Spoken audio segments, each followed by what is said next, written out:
Reactor maintenance દરમિયાન ઘટના બની હતી.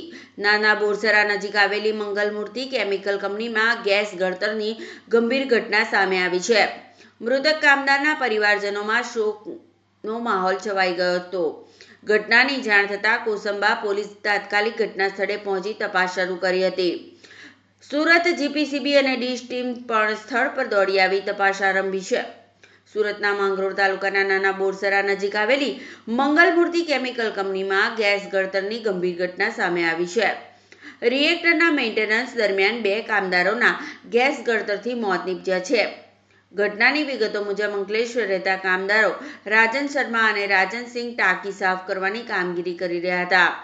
આ દરમિયાન અચાનક ગેસ ગળતર થતાં બંને કામદારને ગેસની અસર થઈ હતી. બંને કામદારને તાત્કાલિક સારવાર માટે અંકલેશ્વરની જયાબેન મોદી હોસ્પિટલમાં ખસેડવામાં આવ્યા હતા. જોકે વધુ સારવાર મળે એ પહેલા જ બંનેના મોત નીપજ્યા હતા. કંપનીના સૂત્રોના જણાવ્યા મુજબ મૃત થયેલા કામદારો 2 વર્ષથી કામ કરતા હતા. ભરૂચ જિલ્લાના અંકલેશ્વરમાં તેઓ કામકાજ માટે અપડાઉન કરતા હતા. આ કંપનીમાં જંતુનાશક દવા બનાવવામાં ઉપયોગી કેમિકલ બનાવતા હતા, જેને લોકલ માર્કેટમાં વેચાણ કરતા હતા. ઘટનાની જાણ થતાં જ કોસંબા પોલીસ તાત્કાલિક ઘટના સ્થળે પહોંચી હતી. મૃતકના પરિવારજનો પણ જયાબેન મોદી હોસ્પિટલ ખાતે દોડી આવ્યા હતા. હાલ પોલીસે આ મામલે વધુ તપાસ હાથ ધરી છે. Kosamba police PI DL Khachar પણ ઘટના સ્થળે પહોંચી તપાસ કરી રહ્યા છે, તો સુરત જીપીસીબી અને ડીશ ટીમ દ્વારા પણ તપાસ શરૂ કરી હતી. हमारा नाम श्री नारायण सिंह है। राजन कुमार सिंह मेरा लड़का है, जो अपने समय से 9 बजे ड्यूटी गए थे कंपनी में, मंगल मूर्ति में काम करने के लिए। वो कंपनी के एम्प्लॉई हैं और प्लांट फीटर से हैं, और वो रिएक्टर में गैस फैला हुआ था। उसमें विदाउट सेफ्टी, विदाउट सुरक्षा के उसमें उतारा गया। वो गया, उसमें गैस लगा, जिसके चलते उन्होंने रिएक्टर में गिर गए। और उनके साथ एक और राजन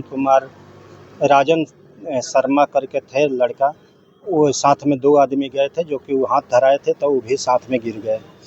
और ये घटनाएं डॉक्टर के रिपोर्ट के अनुसार 10 बजे की है, और हमारे पास खबर मिला है 1 बजे। 1 बजे हमारे घर पर फ़ोन किया गया, हमारे पास 1 में खबर मिला। आने के बाद यहाँ सूचना मिल रहा है कि लड़का डेथ कर गया, लेकिन इससे पहले कोई नहीं बताया। और मेरा लड़का के 2 साल शादी के हुआ, और उसका एक लड़की भी हुई है, जो अभी 1.5-2 महीना की है। कंपनी वाले संतावना दे रहे हैं 50 तरह के, लेकिन अभी पोल नहीं खोल रहे हैं, न कुछ कह रहे हैं कि हम ये देंगे चाहे वो देंगे। कुछ बोल नहीं रहे, शब्दों का उच्चारण नहीं कर रहे हैं, खाली संतावना दे रहे हैं। बाकी कंपनी का सेठ अभी नहीं आए हैं यहाँ। कंपनी का मैनेजर लोग आए थे, संतावना दे करके चले गए। आप क्या चाहते हो इसमें? हम अभी जब तक वो लोग सामने नहीं आएंगे तो हम मांग क्या रख सकते हैं अभी पहले हवा में? तंत्र से क्या अपेक्षा है? नहीं तो अभी मतलब हमारी मांग यही, छोटा बच्चा है तो एकलौता लड़का है, और उसकी बीवी है, अभी 2 साल शादी के हुआ, और उसकी बच्ची है। इसको ध्यान में रखते हुए जो कुछ करना है उसको ध्यान में लेके चलना है। इसके आगे हम क्या कह सकते हैं? बच्चे के कंधा पर हमको जाना था, बच्चा ने मेरे को ही छोड़ के चला गया।